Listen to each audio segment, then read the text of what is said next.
Welcome back to my layout. This is going to be layout update number 5. I want to welcome all my new subscribers. I'll quickly go over and show you what I've been doing the last couple of weeks. So my wife and I started tackling Lookout Point. We did all the hillside and the walkways with Sculptamold. We also started making some rock molds. We're kind of on the fence of which molds we're going to actually use. So we kind of took a break from that to kind of figure out the rock mold situation. And then right in front of Lookout Point, we built this gigantic pad. We used our Woodland Scenic Smooth It. We freehanded this. We didn't use the Woodland Scenic tape as I ran out, so we kind of thought we could probably do it by hand, and sure enough we did. Along the edges are a bit rough, but we can just go back and clean those up. This pad is going to be for the Blue Star Ready Mix and the Asphalt Hot Mix plant. That's going to be a complex, and then I have 2 previous kits of these, but I got rid of the majority of the kit, but I'm going to use the pieces and kind of kit bash them. And then as we move along the layout, we changed our lakefront scene. As you may remember from the previous layout update, this was just all paint and I wasn't happy with it at all. So what we did was my wife and I went to our local beach and we grabbed a bag of sand, and then I followed some directions on the internet that I found. I sifted all the material out of it, and I'll show you what I used. And then what I did was I baked it at, I believe it was 335 in the oven for 45 minutes. And then once that was done and cooled off, we glued it to the actual base of the layout. And then we did the exact same thing for the storm retention pond. And I think it looks way better than what it was before. We'll move along to the storm pond so you can see what we did here as well.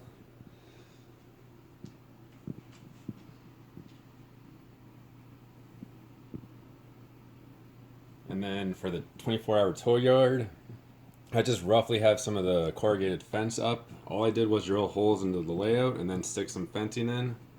But as you can see, I do have some extra pieces. So on my new layout, I will build a yard to fit the actual fence, so I will use all my fence pieces. But I just wanted to kind of get the rough idea of what I wanted to do with it. And then right beside 24-hour towing, I started planning the Mammoot Yard.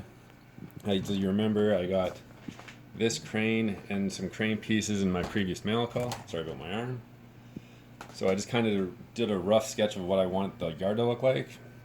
So this is where I'm going to have all my trucks and my trailers, and then right where I put the box, this is going to be an office and a garage. I have those kits coming from Otter Valley. I have to pick those up once they come in. And then I'll show you the material that we actually sifted out of the beach sand.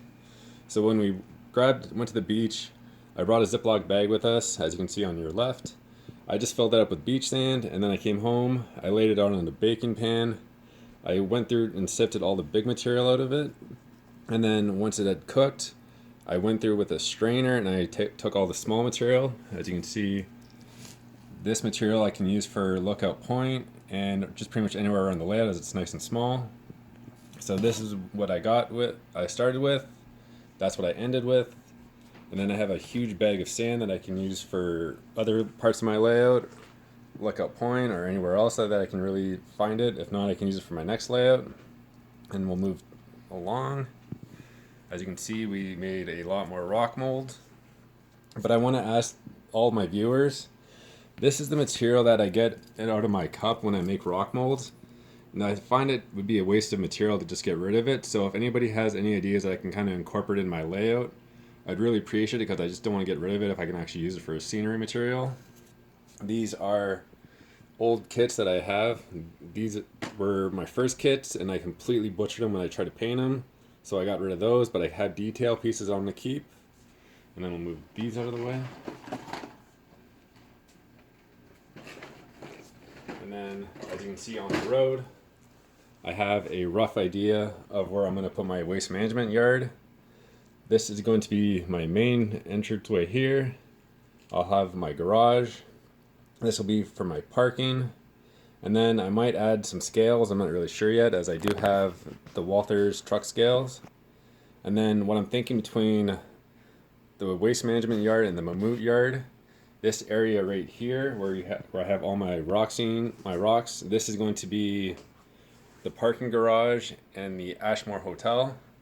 Those are going to be some fun kits to build, so I'll definitely keep everybody updated when I start those. And then we haven't really done much with the cemetery scene yet, as we just have to do some final pieces, glue that and glue the roof together.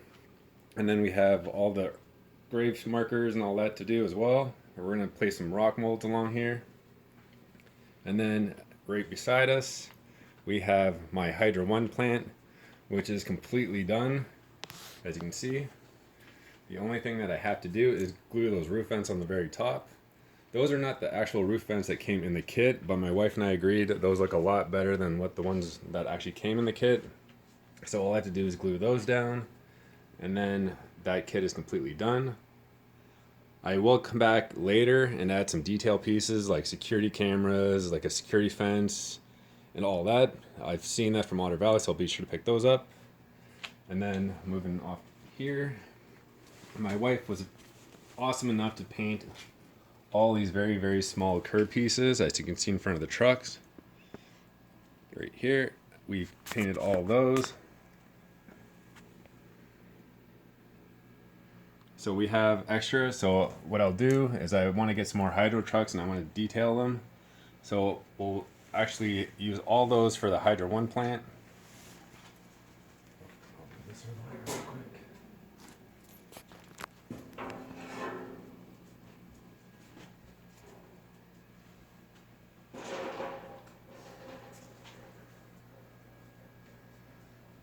And then, as you can see, what I did was I kind of have some ballast and I've had it for a while, so I wanted to just mess around with the ideas of what color I want to do for my actual ballast. And as you can see, I have a gray and brown blend, and I'll show you what I did with it.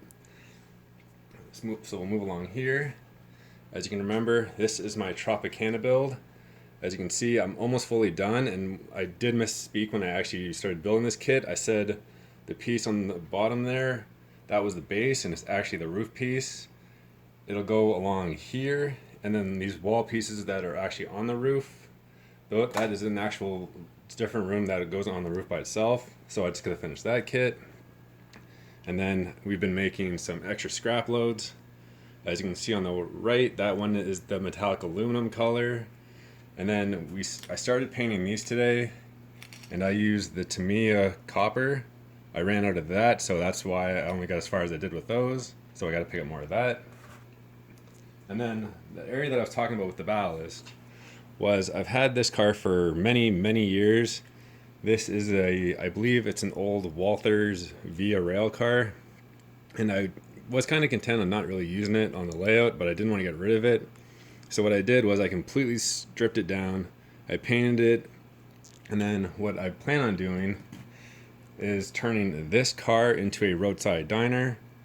As you can see, this is the interior of the car. And then what I did was I cut the back piece out, so all these chairs will be taken out. And then pretty much from where that green tape is to the left, this entire area is going to be a kitchen. I built this as the floor base for the kitchen. It's just a piece of styrene that I painted. And then all I have to do is paint this shell again, as I have some marks on it that I want to hide. And then that's the piece of track that I use for the ballast. This is I believe these are two old Atlas pieces of track. I had that before I switched to Pico, so I was gonna just use the Atlas and keep the Pico for my actual layout. So what I did was I came up with a little sketch. So this is going to be where the rail will be sitting, and then the car will be sitting on the track. And then I have a door for the kitchen staff. And then I have, what I decided to do was have almost like a wood, like a raised deck area around the train. And then I'll have outdoor seating so people can sit outside and eat. So I'll have to rebuild this. I won't be using the couplers that I took off it, as that will be interfering with my steps. So those will be thrown out. And then, as you can see here, I'll move the scrap load cars. I had these pylons for a long time. I had painted them orange, So I'm going to use them in this scene. This is going to be my CN maintenance of way scene. We made this little gravel pad out of the same color or the same material that we used for our ballast. So we went in and glued that all down. I had this trackside shed for a while, so I wanted to incorporate that into my layout. But it's not glued down at all, so I can take it with me. But that's pretty much everything we've been working on for the last couple of weeks. I hope everybody liked what they saw, and I hope everybody's doing well and staying safe. But until next time, stay safe, take care, and see you on the next one. Bye, everybody.